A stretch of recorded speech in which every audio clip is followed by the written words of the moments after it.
Hey guys, Ray at PhoneArena here, doing a video review of the Samsung Galaxy S3, one of the most anticipated Android smartphones of the year.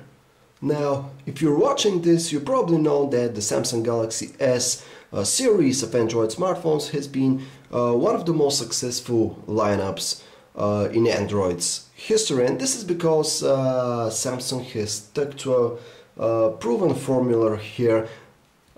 The Galaxy S phones didn't have a sophisticated design, they were kind of keeping it simple, but at the same time they came with some wonderful features like big vibrant screens, fast processors, so performance-wise and feature-wise they were very well equipped.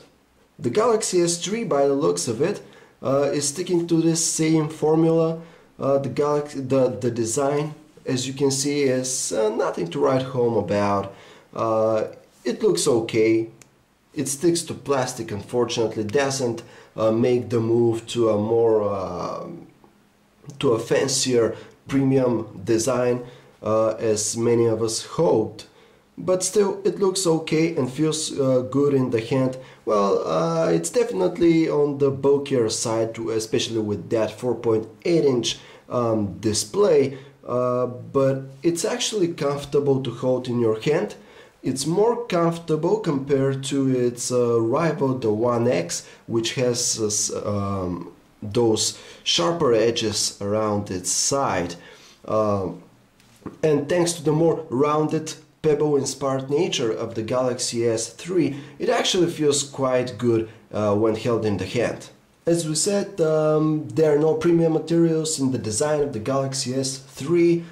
Instead, it sticks to plastic. Samsung likes to call this particular finish here Hyper Glaze, although there is nothing really hyper about it. It's just a glossy piece of plastic, and a very thin one at that. Taking a look around the device, on the front side we have this giant 4.8-inch screen. On top of it we have the front-facing camera, ambient light sensor, proximity sensor, and notification light right here. Below the screen we have the home button here, which is actually surrounded by the capacitive menu and back keys. On the left side of the device we have the volume rocker, which reacts very well to the touch, as well as the home key. Unfortunately, the power and lock key, which is situated here on the right edge of the phone, doesn't really have a very nice travel. You can hardly tell when you've pressed it just by feeling it. You have to look at the screen to make sure that you've actually done anything. On the top of the Galaxy S3 we have a 3.5mm headset jack, a noise cancellation microphone, and on the opposite end of the device we have the regular microphone and the micro USB port. Taking a look at the back of the Galaxy S3, we recognize Samsung's logo here, the 8-megapixel camera, LED flash, and the speaker grill.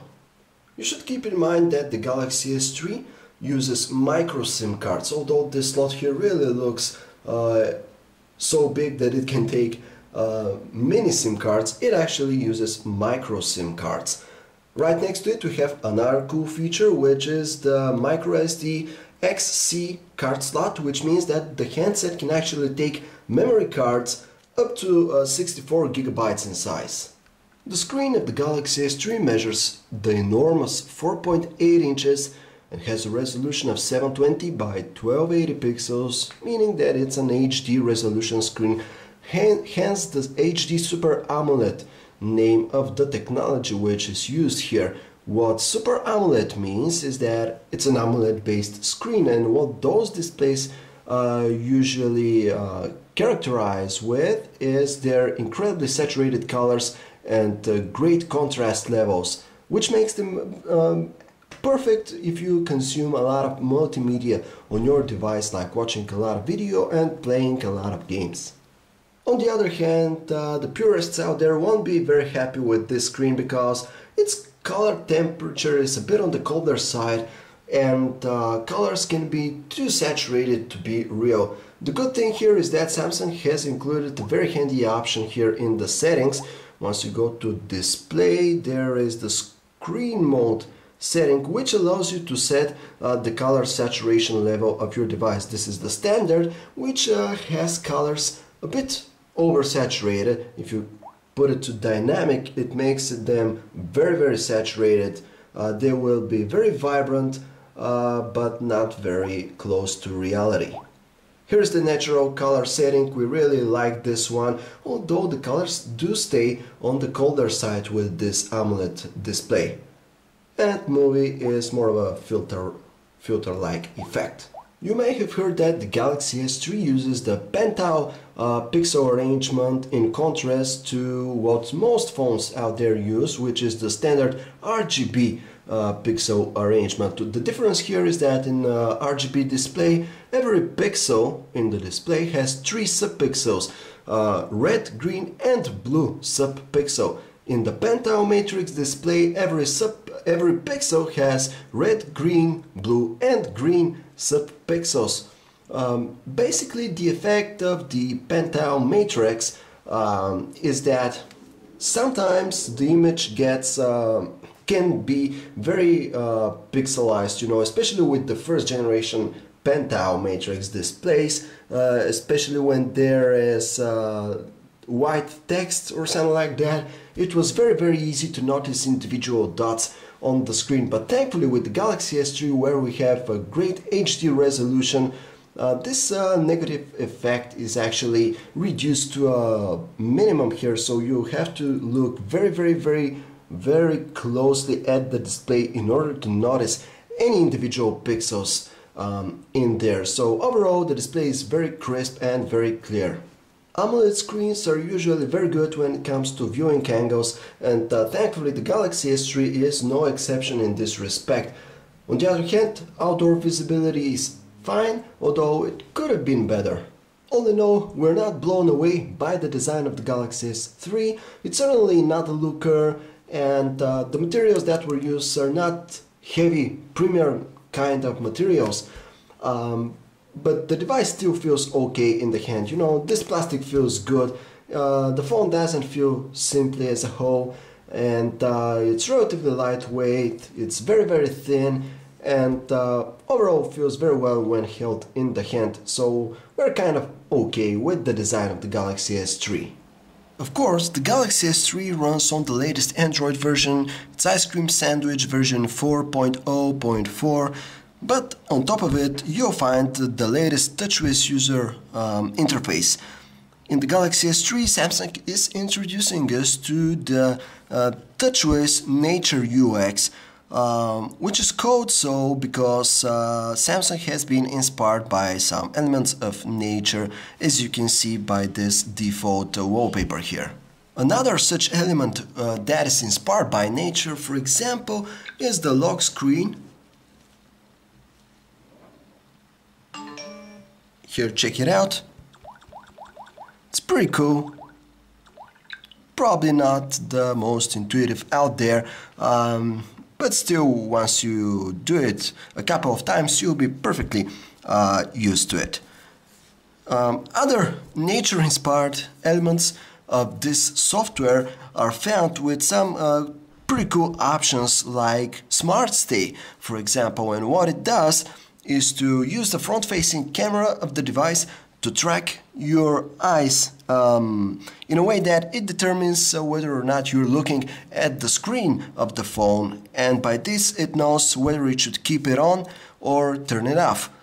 This is useful in situations like, for example, you're reading an article or something like that, and if your display is set to timeout, for example, in 30 seconds, this means that you have to touch it like this every 30 seconds in order to keep it on. But with Smart Stay, it knows when you're looking at the display, and it knows to keep it turned on. So, in a way, this was Samsung's attempt to make its software a bit more people-friendly and intuitive to use, so to speak, which is a very good thing. Otherwise, when it comes to standard core functionality of the phone, like the contacts, dialers, messaging, everything has been left pretty much unchanged from the previous versions of the TouchWiz software. Let's take a look at the messaging now. This is the portrait QWERTY keyboard, and we're very pleased with its design. We think that especially thanks to the large 4.8-inch screen and the good design of this keyboard, typing on the device is very easy. Naturally, you can set all kinds of email services here on Galaxy S3, and if you happen to be a Gmail user, you absolutely love the Gmail application because it's the stock ice cream sandwich app, which is probably the best one out there. Other pieces of software added by Samsung include the Chat-On application, which is a kind of a cross-platform instant messaging solution. And you also have the Samsung Apps Store, which is like the Play Store but with fewer applications and some more specific picks. Otherwise, the Play Store is pretty much the same Play Store which you'll find on every other Android smartphone. It's interesting to see that Samsung has actually entirely replaced some of the core applications like the calendar, for example, and in its place now we have S Planner. Basically we're okay with this, but it would have been better if the original apps were present as well. One of the highlights in the Galaxy S3 include the S-Voice natural voice recognition service, which is Samsung's version of Siri, so to speak. You can launch it either by launching the app here or by double pressing the home key. So let's give it a try. What's the weather in London today? Periods of rain today. The current temperature is 54 degrees. Now, the good thing is that you can also use S-Voice for other stuff like setting an alarm, for example. Set up an alarm for tomorrow at 9 a.m. Okay. Should I save this alarm set for 9 a.m.?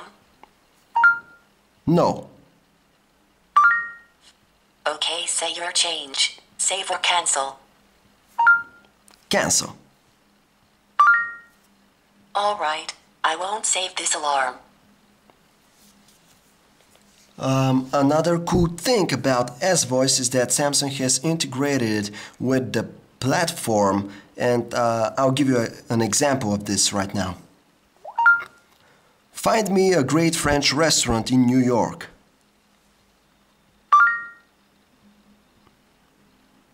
Here's a list of places I found in Find Me the Great French Restaurant in New York. And here is the example. Right next to the name of each restaurant here, we have a calling button, so you can directly call this restaurant from here. The Samsung Galaxy S3 is a great smartphone for browsing the web. It's probably one of the best ones out there. Web pages load very fast. Of course, this is thanks to the 4G connectivity and the quad-core processor. By 4G, I mean HSPA Plus in the international version that we have here. While in the US, the phone is going to have LTE, but coupled with dual-core processor. So here is the web browser. Web pages scroll incredibly smoothly. It's very smooth. The same goes for pinch to zoom as well as double tap zooming. This internet browser simply flies. We're absolutely pleased with it. And when you factor in the flawless Flash Player support, we think that this is probably the best smartphone for browsing the web out there. And now I'll just give you a very quick example of the great flash performance. Now I've loaded the website with some relatively heavy flash clip here. Of course, the Galaxy S3 plays it without a hitch. As you can notice, there's a bit of a stuttering when the transition happens, but other than that, the clip plays very smoothly. And the good thing about it is that you can actually interact with the web page without too much problems. Actually, as you can see, I was unable to use pinch to zoom over the flash clip, but anywhere else I'm doing it without any trouble. As you can see, scrolling remains smooth, and so overall it's a great experience. A lot of improvement has been made to the camera application as well. A lot of the options that have been previously available with TouchWiz are available here as well. These are the settings for the LED flash, but there are also all kinds of shooting modes right here, including some new ones like HDR and burst shot. Now what burst shot does is to allow you to take up to 20 images in a very quick succession, and then you can easily choose the best one out of the series. This is very useful, for example, if you're trying to shoot some object which is moving very fast. Here are the focusing modes. You have a dedicated macro mode, of course, and the rest of the settings are just placed in here. You can tweak all kinds of stuff like the exposure, you can add effects, resolution, white balance, ISO, metering. There is an anti-shake and auto contrast options, so a lot of little settings here to tweak your photos. Video recording is done at maximum resolution of 1080p, which is the industry standard right now. And again, we have a lot of settings here to tweak, like white balance, anti-shake again, and exposure and such kind of stuff. Now the photos themselves were pretty decent. We're quite pleased with what we got from the Galaxy S3. And our only complaint about those shots that we took is that the brightly lit areas often tend to be somewhat overexposed. But overall, the quality of the images is quite good. We like the details. They're not the sharpest ones out there, but it's a good balance between details and noise, because obviously with a bit smoother images like this one, like these here, noise is not really much of a problem, and thankfully this translates to a large extent to the indoor photos, where at least when you have a pretty good light source, your photos will look okay. Another good thing about indoor shots is that the LED flash does a pretty good job at illuminating a whole room, so we're very pleased with this. The 1080p video is also quite good. We like that it's shot at 29 frames per second, so it's very smooth. And the same observations are which we had for the photos are true for the video as well. Colors are quite natural, and details are soft, but not so soft to the point where the material is going to look blurry. So overall, pretty good. The camera is not the best out there, but still it does a very good job at capturing photos and video. The Galaxy S3 is also a great multimedia handset. I'll show you now the music player. At first glance, it is your standard music player with options to filter content by albums, artists, and such kind of stuff. Now I'll just play a random song here. But there are also some cool additions to this basic offering. The first one is the very rich set of equalizer presets, but in case that you don't like any of those, you can always set up a custom one, which is pretty neat. The other cool feature of the music player is called the Music Square, which allows you to choose to choose the music that you want to listen to by telling the handset what your mood is right now. So let's say if you're in the mood for something exciting and joyful, you just touch here and it says that selected list is empty, and this basically means that in our library on the handset currently there is no song which is so exciting and joyful. So in this case what we make is a bigger selection, and this way we finally found something that matches our mood. Most of the times when we use this function, the handset performed quite decently. The Galaxy S3 has an amazing video player. Here is the video player application, and as you might guess, what we like so much about it is how it gives you an animated preview of the content that you have, of all the clips here.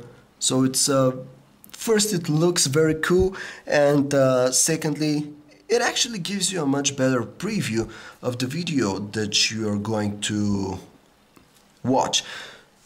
Of course, the Galaxy S3 runs all kinds of video formats and codecs. There's hardly anything that can prove to be difficult for it to play. But for those few instances, you can always install something from the Android market in order to add this missing functionality.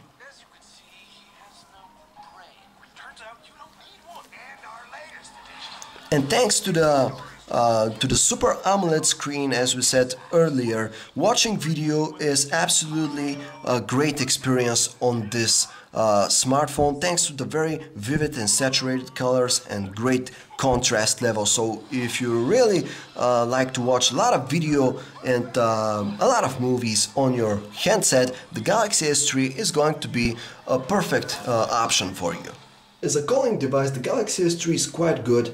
The earpiece is loud and clear, and Samsung has implemented an equalizer which is supposed to make the voices coming through it somewhat more natural, and to a large extent we're actually pleased with what we heard through this earpiece. On the other hand, the microphone is also pretty decent. Our voice sounded okay on the other end of the line, and thanks to the noise cancellation microphone, almost any external noises on our end were immediately cancelled by the handset. So on the other end, our callers could hear only our voice and nothing else.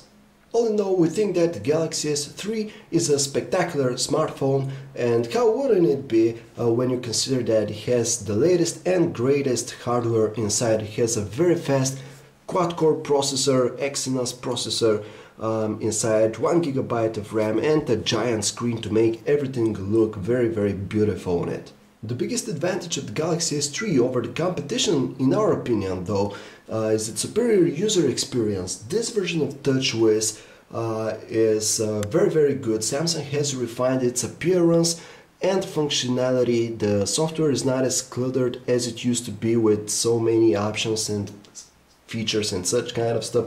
Of course, those features and customization options are still available, but they're very neatly placed. They're hidden from your eyes most of the time, but if you need those options, you can always find them. They're still there, but just not all over the place, you know.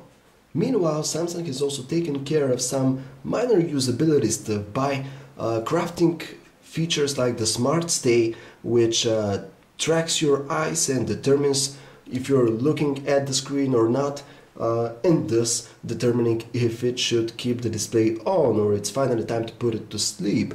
Another example is the S-Voice natural voice recognition service. So pretty much the company has crafted a very nice package of services and features here, and it's all tied together very nicely thanks to this fluid and seamless user experience called TouchWiz Nature UX. At this point, you are probably wondering if the Galaxy S3 here is actually better than its rivals, especially the One X, or not. Well, we'll have to wait a bit more until we can get a chance to compare these two devices a bit more in depth. But for now, considering our past experience with the One X and the other high-end Android models that are available currently, we do think that the Galaxy S3 is the best Android smartphone in this class.